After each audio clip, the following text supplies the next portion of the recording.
ही बातमी खऱ्या अर्थाने माझ्यासारख्यांना ही वेदना देणारी ही घटना आहे. पिचड साहेबांबद्दल जर खऱ्या अर्थाने बोलायचं म्हणलं तर आदरणीय पवार साहेबांच्या खांद्याला खांदा लावून अनेक वर्षे या राज्यामध्ये काम केलं. राष्ट्रवादी पक्षाच्या स्थापनेमध्ये आदरणीय पिचड साहेबांचा महत्त्वाची भूमिका राहिलेली आहे. राज्यामध्ये आदिवासी समाजासाठी अतिशय अग्रस्थानी भूमिका मांडणारं नेतृत्व म्हणून पिचड साहेबांकडे नेहमी पाहिलं जात होतं.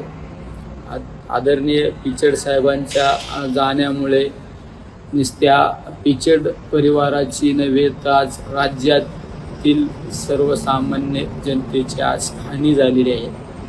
ही बातमी खऱ्या अर्थाने माझ्यासारख्यांना ही वेदना देणारी ही